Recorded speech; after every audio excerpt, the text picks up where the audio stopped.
Welcome, everybody, to another Lakers Outsiders podcast. We told you we would come back after another win. Here we are. Lakers win again tonight in Brooklyn. And what turned out to be a pretty exciting game. They won 102-99. Couple big games, couple big performances we'll talk about. First, joining me tonight, start with Hani. Hani, how did you celebrate no Tyler Ennis tonight?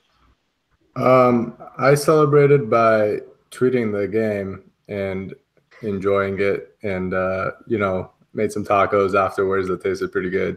But I got to say, I'm a little upset because the last time I was on a podcast, I completely forgot to yell at Gary for ducking me again because I haven't been able to roast them for Nevada beating Boise State a couple weeks ago. Gary suddenly has just so much homework that he can't come on the podcast anymore. I did not see the game tonight, so I missed the Lakers unloading on the Nets. Grant, how petty was that tweet from the Lakers tonight? Oh my gosh, it was so much shade. Like, it was already nighttime, but like you could just feel the massive amount of shade, like as a cloud come over us. It was great. It is one of the few instances where the Lakers account showed some personality. It's usually like a more professional, like business-like account, and it's fun to see them tweet like that. And I wish they would do it more often. Do I wish they'd do it against one of my favorite players in the past few years? And D'Angelo Russell, I don't know about that, but it was fun. It was all in good fun, and I enjoyed it. I support petty. I do not support coming after my boy D'Lo. We'll start with the game tonight. Obviously, as I already said, one of the big things. No Tyler Ennis tonight, and interestingly, Josh Hart is the one who takes a spot in the lineup.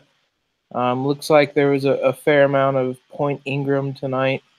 Hani, how did you think the Lakers played without Ennis and really without a point guard in the starting lineup? I thought it was pretty promising. Usually for a team like the Lakers that already has a pretty stagnant offense and aren't very good in the half court, taking a point guard out of that lineup, especially even if it is a point guard like Tyler Ennis that hasn't been very good, usually that kind of is a sign that their offense is going to fall off even more. But I thought Ingram, like you mentioned, especially was really good at setting up the offense. Even though he didn't shoot the ball very well, he did a good job of creating for other players. He had 10 assists tonight, I believe, and only a couple of turnovers. So him playing that well, I think Julius Randle, his assist numbers aren't very high, but he did a pretty solid job of being under control and setting up the offense as well. I thought both of those guys, especially for the starting lineup, did a really good job of kind of helping their teammates get going before they got their own. And I think that's kind of the key of playing without a point guard is those guys have to be the playmakers. And Grant, I think this kind of maybe a little bit goes hand in hand. We talked a little bit about it before we came on here, but the pace tonight's game at 98.96, which is about 5 possessions fewer than what the Lakers normally play at. Is that something you think can be attributed to having no Ennis and having Josh Hart in there? I wouldn't necessarily attribute it to that. I think we were talking about a little bit before we got on air that, maybe just because it was a closer game towards the end and teams were just kind of, holding on to the ball, looking for the best shot possible, I think that it can be attributed to that a little more. Tyler Ennis, we did mention it, that he does a good job of pushing the ball up the floor when he gets in his hands, whether it be via rebound or inbound. But Josh Hart actually did a really good job of doing that tonight. Whenever he got a rebound, he had 14 of them tonight. He grabbed it and then instantly pushed it up the court, or he started a break. And so the ball was moving. I think is just more in different in the game rather than just the whole game a phonetic pace going. So yeah, I think that with Ennis, you didn't really miss him out there because Josh Hart did what Ennis does well, and obviously more he rebounded the ball, like I was just saying, and he ignited the break and he pushed the ball up the floor. And I think it was just a fluid game, and so the Lakers didn't necessarily need to play at a very high pace because it was a pretty much close game. All throughout, the teams would make a run that each team would kind of go up by 7, and then it'd kind of go back to being tied or one team up by 2, and it was that way till the end of the game. So I think that just teams were looking for the best shot possible and running things through their offense rather than in transition. You mentioned Hart finishes tonight 15 points, but 14 rebounds. Justin Russo, closet Laker fan, tweeted, Josh Hart's the first Lakers guard to have 13 rebounds and 3 threes in a game since Kobe in January of 2012. And he's only the 4th Laker guard to do it. Kobe, Magic, and Eddie Jones are the other 3. Laker royalty. Yeah, exactly. So, yeah, it was a huge game from him tonight. Be interesting to see. I mean, is this something – we don't really know how long Lonzo is going to be out. The Lakers, for whatever reason, refuse to give a timetable on it for the most part. Grant, is this something you think can work long-term with Hart and KCP and Ingram kind of as your backcourt? Well, we saw this a little bit last year in Ingram kind of handling some ball handling responsibilities and playmaking and distribution and all that. And it got to the point where he was kind of bogged down by all of that, and he was trying to do too much, and he couldn't really let his game flow, and he couldn't really play the way he wanted to play. So I think, in spots it can work. I don't think that you want to, hand the ball to him full time and say, here, run the offense. And I think Luke said it after the game tonight that they didn't run a very complex offense tonight. They kept it really simple and ran a few plays. But when you got guys like Hart and Ingram running the offense, you can't expand to the whole playbook. And so, I think it can work in spots, like I said, but I don't think it's a long-term fix while Lonzo's out.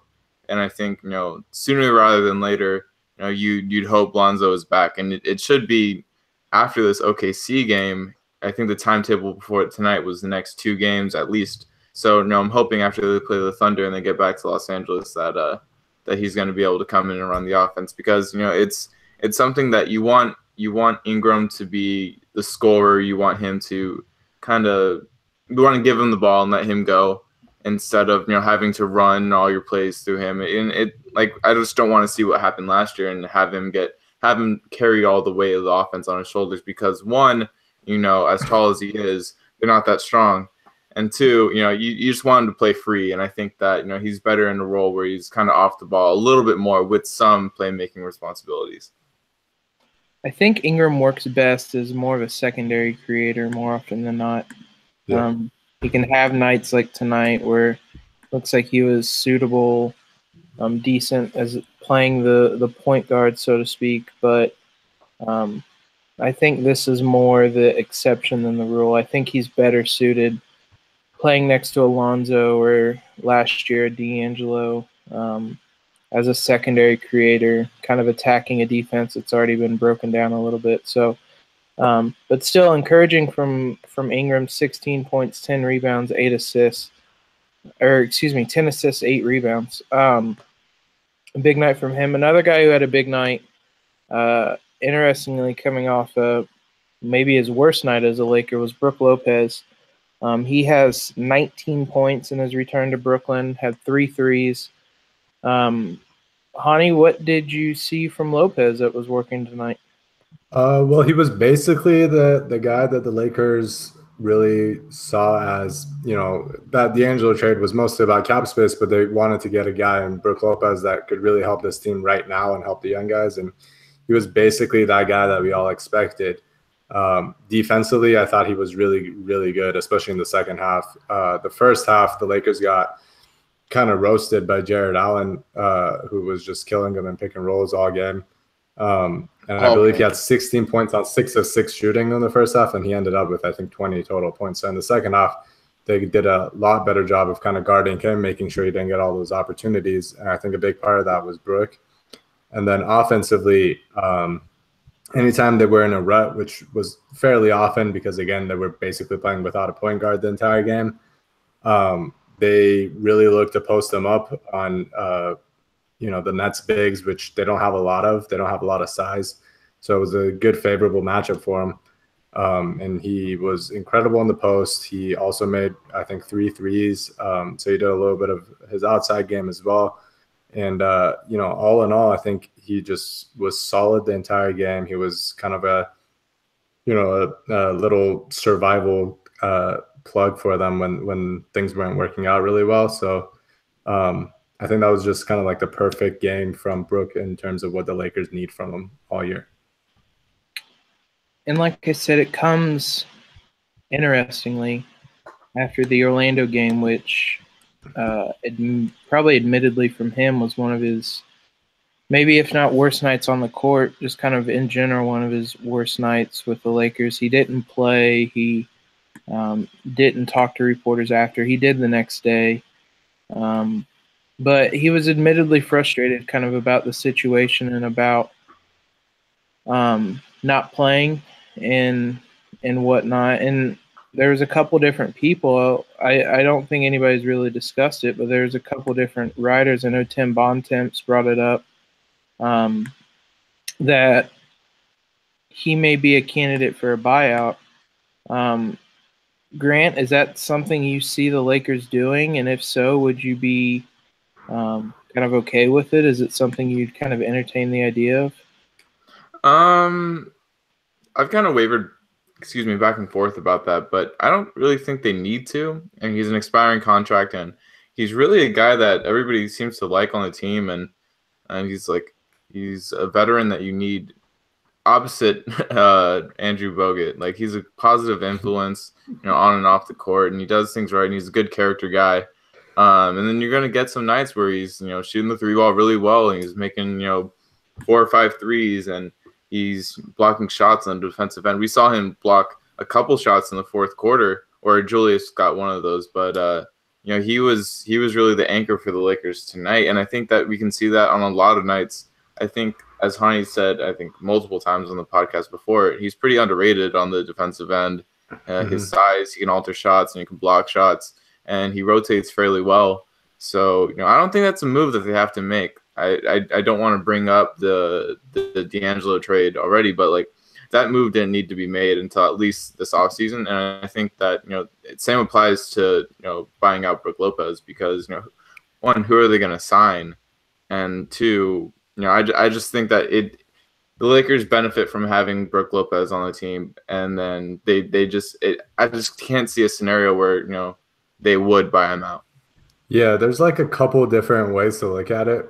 From the Lakers side, they obviously want to win this year because they don't have their first round pick, so tanking doesn't do anything for them.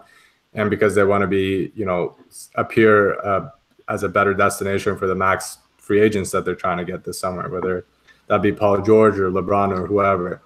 Brook Lopez, more than almost any player on the Lakers, helps them get wins. So from their perspective, it doesn't make sense to buy him out. The only reason I think that they would buy him out is just to straight up be nice if he wants to go play for a playoff team and be in the playoffs this year, when, he hasn't sniffed the playoffs in forever because he's been on the Nets and the Lakers. But even then, I don't think he really wants to do that this year when he's back home in LA. And it seems like, for the most part, other than that Orlando game, he's kind of enjoyed his stay here. It's interesting because it's something that I would certainly consider. I do think that probably the main motivation for the Lakers would be what you said, Hani, in terms of more or less being nice and letting him go to a contender where he can play on the playoff. I certainly think just about any contender could use him as if nothing else, as a floor stretching big on the second unit. I don't know. Playing for a contender, being close to Disneyland, in Brook Lopez's mind, it's a lot closer than you think. I was going to say, for Brook Lopez, that is a toss-up. So I don't know. I think right now it's probably not something that'll be discussed, and I think at the earliest it'd be after the deadline. But it'd be interesting to see. I think as long as he's a kind of I don't know how to word this, a professional about the situation, as long as he doesn't turn into some type of like locker room problem, I don't think it's probably something the Lakers are going to consider too much unless he asks for it. So I don't know. It was just interesting. It wasn't something I thought of prior to. I saw a couple different people mention it after the Magic game. Be something interesting to keep an eye on with a front court the Lakers have that's full of players that need minutes, that maybe like your Thomas Bryants, your Zubatses that are not getting minutes. Mm-hmm. Be interesting if he was cut, how they would disperse those minutes. Thomas Bryant's with the team right now. Zubats isn't. He's with the D-League. And so it'll be interesting to see. And speaking of buyouts, it was one other thing I wanted to mention on Ennis. Is he someone that you could see the Lakers releasing? I know. God, I hope so. I mean, that's more or less how I feel. But I thought Harrison made an interesting point on Locked On Lakers that I would say at this point the only reason they're hanging on to him is potential money in a trade, basically, if they need to match money somehow. Is that what you think, Hani? Do you think that they'll release him after the deadline? I'm not sure, just because I don't know who they would give his spot to. They already have one roster spot open. I'm assuming that at some point this season they're gonna upgrade Alex Caruso's contract to be a full-time Lakers contract and move him up from his two-way deal. So that takes away that spot. Unless they're really intent on giving more, like 10-day contracts to guys throughout the rest of the year, I don't really see a reason to cut him. I know he's a super frustrating player for everybody, but at worst, when Lonzo comes back and Caruso hopefully gets the second unit point guard minutes, I mean, you can keep Ennis as just in case of emergency and somebody gets hurt, he plays 10 minutes a night. So I don't know if they will or not, but I kind of doubt it at this point. Well, interestingly, the player I was thinking of, Gary Payton II, is he had 24, 7, and 7 tonight for the South Bay Lakers. He had a huge first half, hit the go-ahead bucket late. He looked good in the limited time he was on the actual Lakers. Yeah. So at this point, I'd much rather see GP2 get run than Tyler Ennis. And to be honest, I think I'd rather have GP2 on the quote-unquote varsity of the Lakers roster as opposed to Ennis. I know that those two, as you said, they have an open roster spot. Those two aren't kind of mutually exclusive, but I basically just want Ennis gone. Yeah, I think that because you know that Caruso can be a positive contributor to your team, like in a bench role, then you can upgrade that contract and you can have a little more flexibility with that third point guard spot, and you can give Gary Payton II some run. I don't know if they're going to be in a scenario like this. I mean, maybe in the remaining games that they have in this season that they'll be up, big enough to give them some extended run. Because I mean, it's more likely that they're down big. But I mean, it'd be garbage time either way. But I want to see what Gary Payton can bring in an extended period of time. I know that he hasn't had a very impressive NBA run to start his career, but like you mentioned, he's looked good in the G League. He's had a triple double, and he had 24, 7, and 7 tonight, like you said. And so, those are just numbers. But from people I've talked to, from things I've seen, he's looked pretty good. Not just for a G Leaguer. I know it's different competition, but it's definitely enough to warrant a longer look at the next level. And he's been impressive. He's somebody that I think the Lakers should look at. And really, it'd be interesting to see. He's on a 10-day, I believe it's 45 days in the league he has. Really, if he stays in the G League through February, gets called up in March, then he basically can stay with the Lakers almost the entire rest of the season. Well, it's not the full 45 days because he signed mid-season. It's prorated. Yeah. So it's closer to 20 days that he can stay with the Lakers. Okay. So Anyway, he's still a majority of the kind of the March and April portion where the Lakers probably are going to be looking at some of these younger guys. I'd imagine he'll see a lot of time then. Moving on from the game, there's quite a bit to talk about with the Lakers. Trade deadline is under a week now. It's really early this year. And there was some Laker-related news that's been coming out. First, earlier in the week, Ramona Shelburne was on the Low Post and talked about the Lakers have had offers for Clarkson and Randall that included first-round picks. It included basically the Lakers taking on still kind of a long-term contract and shipping off one of those guys for a first.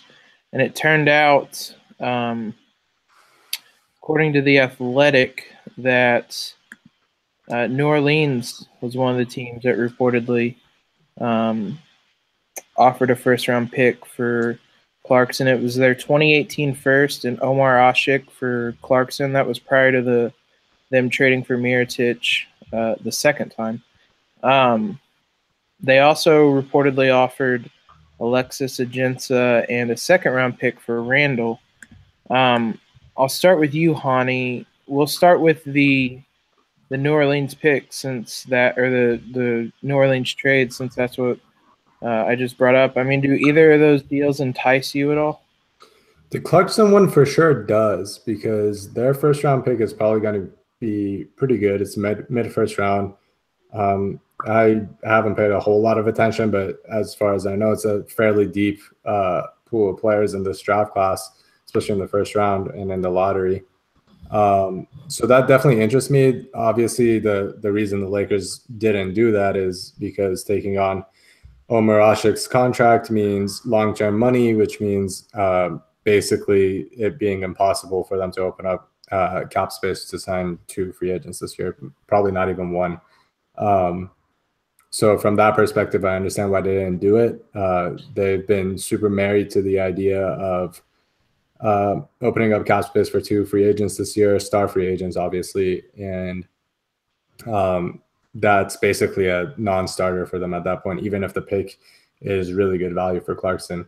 The Randall one, though, I think it's kind of a BS offer. That's bogus. Yeah. I'm glad they didn't do that, because getting a second-round pick for him and taking on a contract is not worth it.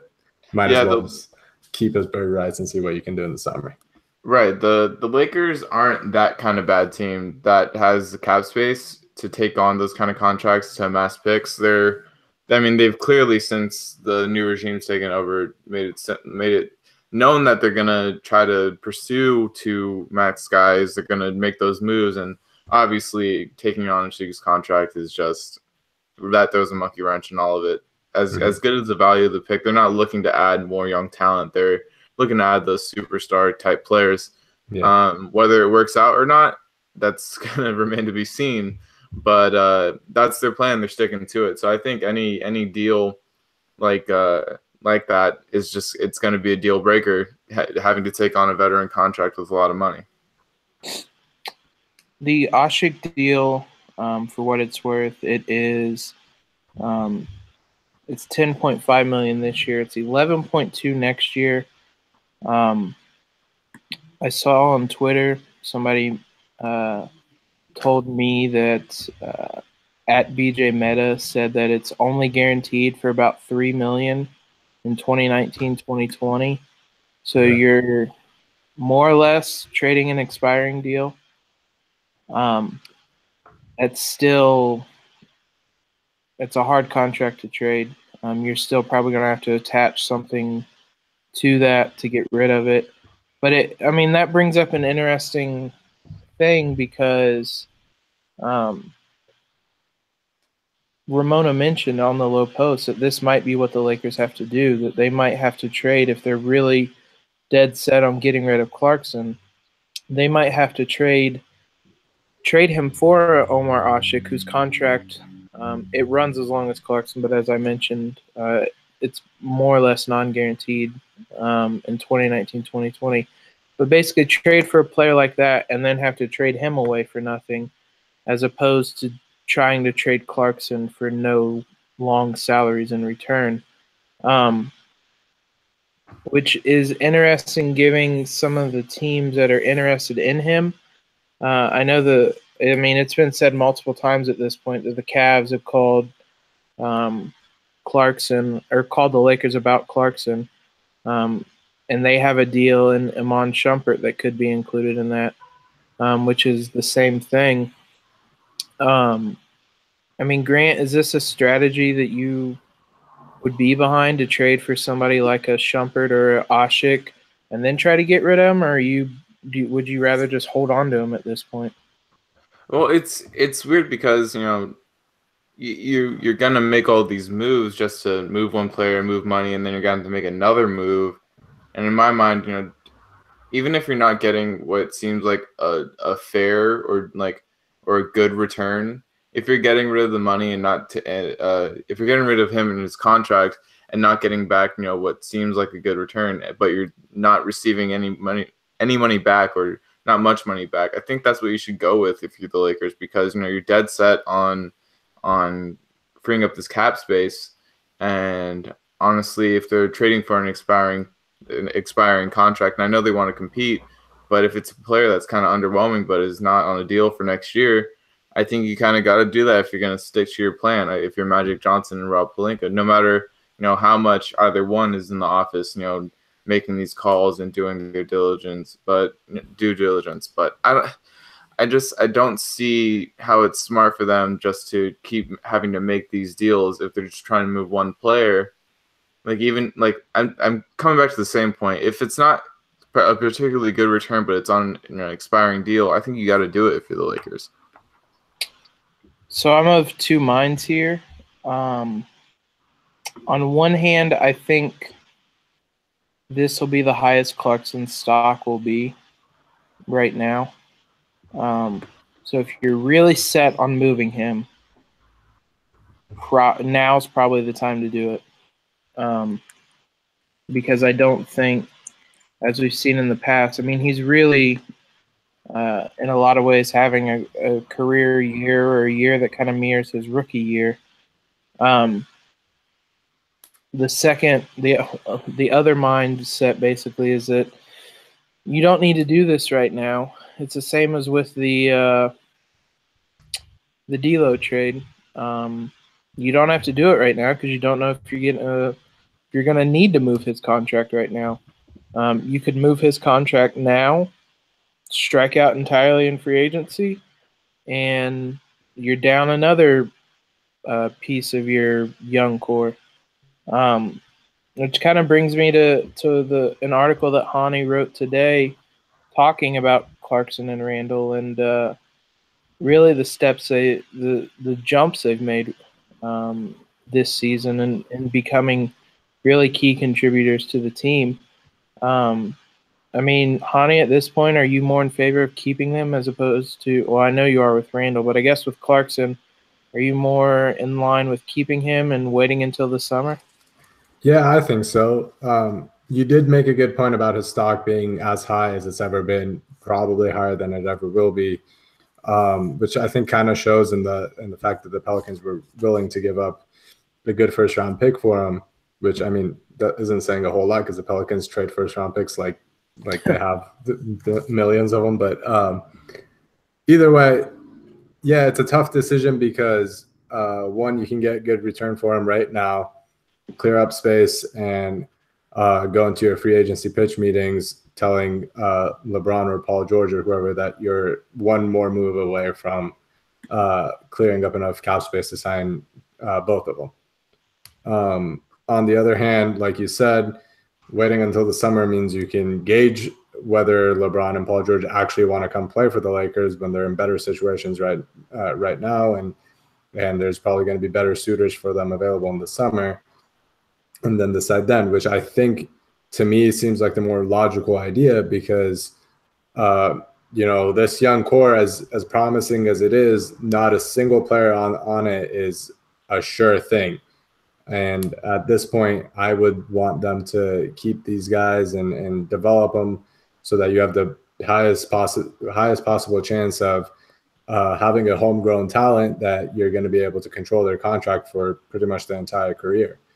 So that's why I've definitely been in favor of keeping Randall, who I think is a better player and who I think has been the best player all year. But also even for Clarkson, you know, he might not be getting a whole lot better than this, but one, there's something to be said about just team chemistry and the fact that these guys kind of like playing with each other, have played with each other for years now, at least in Clarkson and Randall's case. And that sort of developing together is a good cohesive way of playing for however many years in the future. And then just, you know, again, controlling those contracts makes it so much easier to add talent later on in their careers when you're closer to winning with this core. And another point, kind of building off of that, something you touched on a little bit in the piece you wrote, to me it sends, or at least you run the risk of sending, I don't know if I want to say a bad message, but you told Randall and Clarkson what to do in the offseason. They come in, they both are putting up these great numbers. Clarkson's been huge for the Lakers with Lonzo out, especially offensively, particularly offensively. Randall comes in the best shape of his life. Arguably the Lakers' best player this season, and you're now just trying to trade both of them. I mean, I guess what message does that send that you tell these guys, hey, do what we ask you to do so that we can trade you? It's not a great message to send especially to a locker room full of young guys. Because, I mean, they're just going to look at it and say, man, if I do what the front office is going to ask me to do, then maybe I'm next on the chopping block. So you're kind of balancing that. To me, I think, and it's an article I want to write, I'm going to write probably this weekend, especially after tonight. To me, I think that you keep both of them and really just kind of ride into the summer with this group, because I think right now the way this team is playing, even without Lonzo, the way this team is playing is ideally how you want a young team that's going to be looking to add a max free agent to play. You can go with how this team is playing into a pitch meeting with Paul George and say, hey, you know, we're a 28, 29 win team, 31 team without you. Come here and we'll make the jump to the playoffs with how much these guys will improve. Or you go to LeBron and say, hey, if this whole 2 max free agent thing comes about, say, hey, look, we were a 31 team without you. Bring Paul George and we're a 5 seed or something with you now. So to me, I think you hold on to the 2 guys. Unless it's really hard with Clarkson depending on what type of deal you're getting. I think if you get a first-round pick and an expiring deal, I would jump on that, but those are really hard to find this year. Because in the end, I do think Clarkson's skill set and his type of game you can find in guards. I think Josh Hart could be I don't want to say Jordan Clarkson. He doesn't play like Clarkson, but he could fill that void in a couple different ways. So I don't know. It'll be interesting, as I said. We're recording this Friday night. It's 6 days away from the trade deadline. We'll get a lot of answers really quick about the Lakers' future here. Last thing I think we really kind of want to touch on, since our last pod, we talked about the Rising Stars All-Star Weekend. We'll have more Lakers or another Laker representing All-Star Weekend. Larry Nance is going to be in the dunk contest. Hani, are you scared of it being Shannon Brown 2.0? Very much so. Actually, pretty much immediately after that happened, I got on the Lakers Outsiders account and tweeted, "Please don't be Shannon Brown 2.0." The Let Shannon Dunk campaign ended pretty disastrously, and I feel like the dunk contest always favors small guys anyway.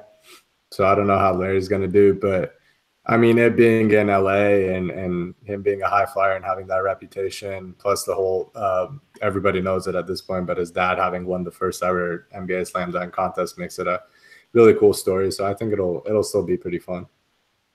I think he has to jump over his dad on one of his attempts. Yeah, there's a few different things he could do. Either jump over his dad, which he definitely should, since he's kind of like the high flyer and not super creative with his dunks. Right. And then he could dunk in his dad's jersey. I think that would go over really well. And then he could just pull out one of his dad's dunks from that dunk contest. Well, I think he'll do the second and third one together. The T-shirt he had on today, I could see him doing that dunk in his dad's. Yeah, the cradle. Yeah, the cradle dunk. I could see him doing that in his dad's jersey. That'd be a pretty cool kind of opening or second dunk. Yeah. I'm trying to think of, like, does he have to, like, jump over the whole Ball family? Oh, please have LeVar pass him the ball. That would be so funny. Oh my gosh. I think, like, I'm racking my brain right now trying to think of, like, the most creative things like Nance could do, like, that would get a crowd reaction, because you were saying, like, how he's not very creative with these dunks. Like, you don't see him, like, throwing out 360s like in game. Like, you see him, like, after the whistle do that kind of stuff. But he won't even do like a windmill or anything. It's always just the Statue of Liberty open. Right. And, like, granted, like, his hand is big enough to palm the ball. Like, we see it, and it's, like, huge in contrast to the ball, and he just throws it in. Yeah. And so, like, it's definitely going to be closer to, like, Blake Griffin and Dwight Howard rather than, like, Zach LaVine, obviously. I think we're just going to have to see, like, an insane display of his vertical, because – and what Dennis Smith Jr. is going to be in it too, right? Yeah. And so, like, you really have to, like, be creative with your vertical, because, you know, you had the same thing in a smaller guy who can jump higher. So it's gonna be interesting to see what he does, and I'm very, very glad that he's finally in this dunk contest. You know, he's been healthy enough to do this. So I'm excited, but, you know, I'm not getting my hopes too high, because we did see Shannon Brown infamously perform in the dunk contest. And I will knock on wood, because the thought came through my mind of what happens if he gets traded between now and the dunk contest. So yeah, I was thinking about that the other day too. Yeah, I think I was trying to think of a better way to word this, because I don't want to compliment Dwight Howard. Dwight did a good job of kind of showcasing how high he can get as a big man. He had a couple different dunks. He had the one where he slapped the sticker like 13 feet up the backboard or whatever insane it was. He had the one where he dunked on a 12-foot rim. So those types of things that I think Larry will have to do to kind of showcase how high he can get.